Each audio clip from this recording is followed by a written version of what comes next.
चेरिया बरियारपुर से लड़ना चाहते हैं चुनाव, लेकिन नहीं है कांवड़ की भौगोलिक जानकारी।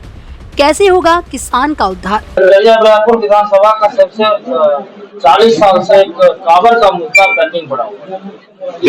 किसान सब बहुत कांवड़ का मुद्दा जरूर पेंडिंग पड़ा हुआ है। और सच कहिए तो मैंने पहले भी कहा कि मैं मल्ला और राजनीति की नहीं हूँ। कांवड़ का मुद्दा जो होगा मैं पढ़ूंगा, उसके बारे में जानूंगा, फिर मैं आपसे उसके बारे में डिटेल से बात करूंगा।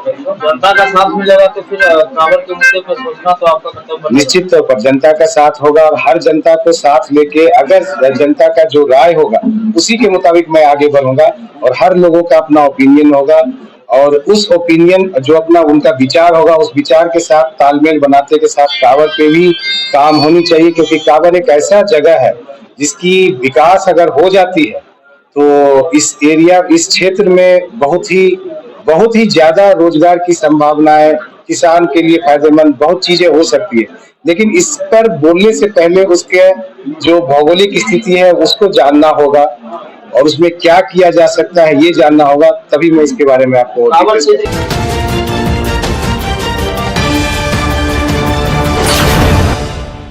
नमस्कार, स्वागत है आपका बेगूसराय न्यूज प्लेटफॉर्म में। मैं हूं आपके साथ खुशी। आइए नजर डालते हैं आज की बड़ी खबर पर। देखिए, मैं पहले से भी समाज से जुड़ा हुआ रहा और बचपन से मेरी इच्छा थी कि एक अगर इंसान प्रबुद्ध वर्ग से अगर जुड़ा हुआ हो, जिसकी सोच समझ अच्छी हो, तो वो समाज का एक हिस्सा होता है। तो उसे अपने विकास के साथ साथ पूरे समाज को, पूरे परिवार को, पूरे गांव को एक साथ या जिस क्षेत्र में रहता है उसके विकास के लिए भी सोचना चाहिए था। तो मैं जो डॉक्टरी क्षेत्र में कर रहा था वो उसकी एक सीमा निर्धारित थी। तो अगर उससे कुछ बड़ा करने के लिए सोचता हूँ तो शायद मुझे लगता है कि ये प्लेटफॉर्म होगा जिसके द्वारा मैं समाज के लिए कुछ कर सकता हूँ। जनस्वराज को चुनने का मेरा मकसद यही था कि प्रशांत किशोर जी जो बातें करते हैं वो विकास की बातें करते हैं। जो बातें करते हैं उसमें उन्होंने कमियां भी गिनाई और उस कमियों को कैसे दूर किया जाए इसका भी उन्होंने रास्ता दिखाया है। तो ऐसे आसार लगते हैं कि जो हमारा राज्य पिछले 35-40 साल से सबसे पिछड़ा राज्य रहा है और आज भी सबसे पिछड़ा है, तो कहीं ना कहीं एक रास्ता दिख रहा है, एक उम्मीद की किरण जागी है उनके रूप में कि शायद बिहार भी आगे बढ़ सकता है। इसी के लिए मैं प्रभावित होकर उनसे जुड़ा है। जनस्वराज क्या लगता है चेरिया बरियारपुर में आपकी दावेदारी बनेगी? मैं प्रयास में हूँ और इसके लिए कुछ दिन में तो पता चल ही जाएगा। दावेदारी रहे या ना रहे, मैं पहले से भी काम करता रहा है और काम करता रहूंगा।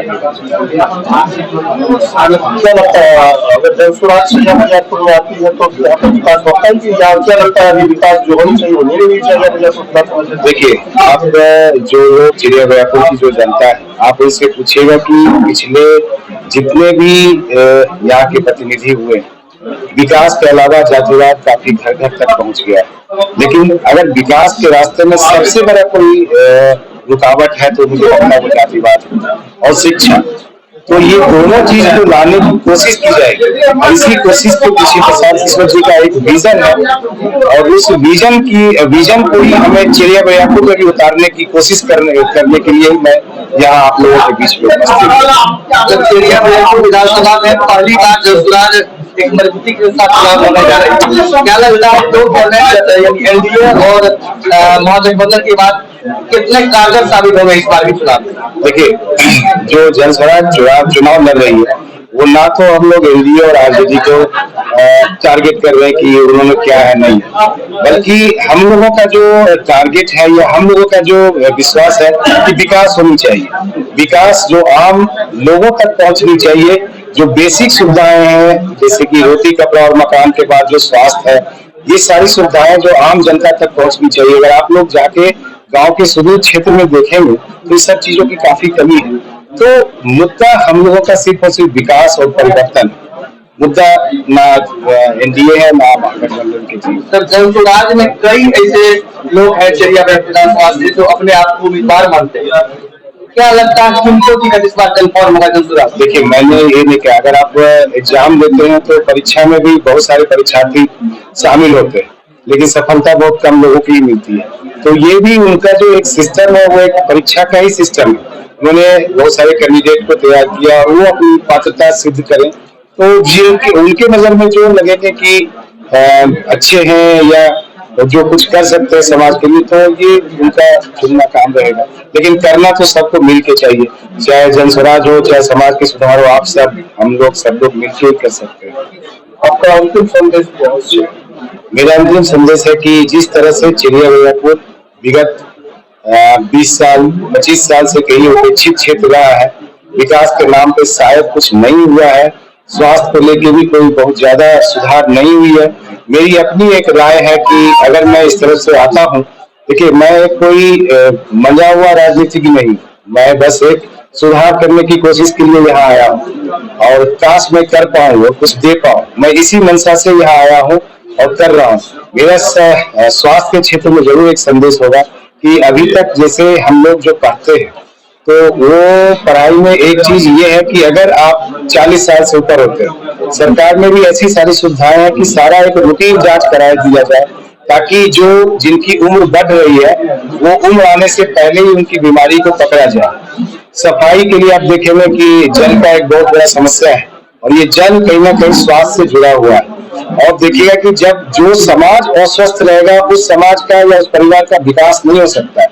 तो ये सब प्राथमिकताएं रहेंगी, जल जमाव हो गया, स्वास्थ्य हो गया, बाकी प्रशांत जी के जो अलग जो जितने भी उनके मुद्दे हैं वो सब तो हमारे मुद्दे हैं ही, लेकिन इस क्षेत्र में जो दो मुख्य मुद्दा है, स्वास्थ्य का, जल जमाव का, इस पर काम होनी चाहिए मुझे लगता है। युवाओं के लिए आपने क्या सोचा? देखो दोस्त, युवाओं के लिए मैं तो एक चिकित्सक हूँ, मैं देख रहा हूँ कि जिस तरह से युवा नशा के गिरफ्त में चले जा रहे हैं, उसकी दो वजह हो सकती है। एक तो सही तरीके से शराबबंदी का नहीं लागू होना, दूसरा युवाओं में सही शिक्षा नहीं मिलना, तीसरा रोजगार की कमी होना। तो ये तीन चीज जो है आज के युवाओं के लिए काफी जरूरत है और इसको मुहैया जितना जल्दी कराया जाएगा, क्योंकि आप सब लोग को मैं बार बार रिपीट कर रहा हूँ कि हमारे जो देश की जनसंख्या है, करीबन 65% जो जनसंख्या है उसकी उम्र लगभग 35 से नीचे या 35 के आसपास है। तो आप सोच सकते हो कि एक इतनी बड़ी जनसंख्या को अगर सही रास्ता नहीं दिखाया जाएगा तो समाज कभी आपका विकास नहीं कर सकता। तो इसलिए युवाओं को रास्ते पे लाने के लिए ये सारी चीज की कोशिश करनी ही पड़ेगी और करना चाहिए। सर, रायपुर विधानसभा का सबसे 40 साल से कांवड़ का मुद्दा पेंडिंग पड़ा हुआ है। किसान से बहुत कांवड़ का मुद्दा जरूर पेंडिंग पड़ा हुआ है, और सच कहिए तो मैंने पहले भी कहा कि मैं मंजा हुआ राजनीतिज्ञ नहीं हूँ। कांवड़ का मुद्दा जो होगा मैं पढ़ूंगा, उसके बारे में जानूंगा, फिर मैं आपसे उसके बारे में डिटेल से बात करूंगा। जनता का साथ मिलेगा तो फिर कांवड़ के मुद्दे पर सोचना तो आपका कर्तव्य। निश्चित तौर पर जनता का साथ होगा और हर जनता को साथ लेके अगर जनता का जो राय होगा उसी के मुताबिक मैं आगे बढ़ूंगा, और हर लोगों का अपना ओपिनियन होगा और उस ओपिनियन जो अपना उनका विचार होगा उस विचार के साथ तालमेल बनाते के साथ कांवड़ पे भी काम होनी चाहिए, क्योंकि कांवड़ एक ऐसा जगह है जिसकी विकास अगर हो जाती है तो इस क्षेत्र में बहुत ही ज्यादा रोजगार की संभावनाएं, किसान के लिए फायदेमंद बहुत चीजें हो सकती है। लेकिन इस पर बोलने से पहले उसके जो भौगोलिक स्थिति है उसको जानना होगा और उसमें क्या किया जा सकता है ये जानना होगा, तभी मैं इसके बारे में आपको। किसान कुछ मीटिंग वगैरह कर रहा है, इस बार चुनाव का बहिष्कार करेंगे, कोई जानकारी? देखिए, एक बात है, मैं ऐसे हर लोगों से अनुरोध करूंगा कि बहिष्कार ना करके आप मूल धारा में आए, अपनी बात को रखें। कोई भी बात बहुत जल्दी किसी समाधान पे नहीं पहुंची जा सकती है, समाधान के लिए थोड़ा सा समय चाहिए।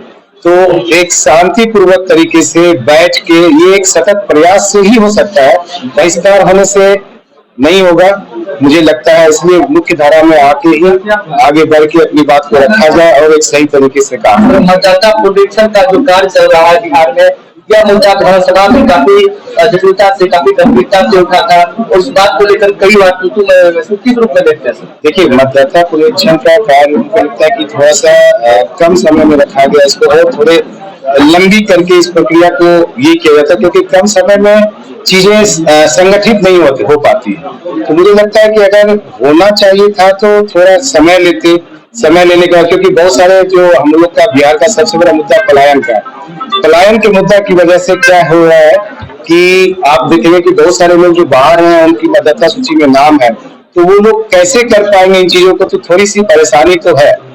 तो इस सब चीजों से पूरी तरह सामंजस्य बनाते हुए काम करना मुझे लगता है। ये ऑनलाइन भी व्यवस्था चुनाव आयोग द्वारा किया गया। देखिए, जो हमारे जो शिक्षित वर्ग नहीं है वो ऑनलाइन का यूज नहीं करते हैं। हम ही लोगों में से बहुत सारे ऐसे हैं जो आज भी पुराना मोबाइल यूज करते हैं, तो वो लोग ऑनलाइन में उतने सक्सेसफुल नहीं हो पाएंगे। इसके लिए वर्बली या जाके बात करके पूरी जानकारी इकट्ठा करके तब करना ज्यादा उचित रहेगा। ऑनलाइन है उनके लिए जो शिक्षित है। आपके पास विधानसभा क्षेत्र की क्या योजना है जो आप 1 साल के अंदर पास कर? देखिए, मैं पहले ही बोला कि मैं वादा नहीं करने जा रहा हूँ, मैं कोशिश करूंगा, और कोशिश में आप सब लोग का सहयोग, चिड़ियाघर की जनता का भी सहयोग चाहिए। और जहां पे भी जो गलती आप लोग बताइएगा, मैं ये जरूर आश्वस्त कर सकता हूँ कि आप लोगों के साथ मैं कदम से कदम मिला के उस गलती को या उस गड़बड़ी को ठीक करने की कोशिश करूंगा। रही बात साल भर में, याद रखिए जो काम 35 साल में नहीं हुआ है वो साल भर में नहीं होता। मैं अपने मरीजों को भी समझाता हूँ, जैसे मैं डायबिटीज को अच्छी तरह से देखता हूँ, डायबिटीज को मैंने बहुत सारे ये की, तो मैं उन्हें समझाता हूँ कि डायबिटीज एक ऐसी बीमारी है जो लंबे समय तक रहती है। तो जो समस्या लंबा है उसका शॉर्ट टर्म में निदान नहीं किया जा सकता है, आपको एक लंबी प्लानिंग करके करनी ही पड़ेगी।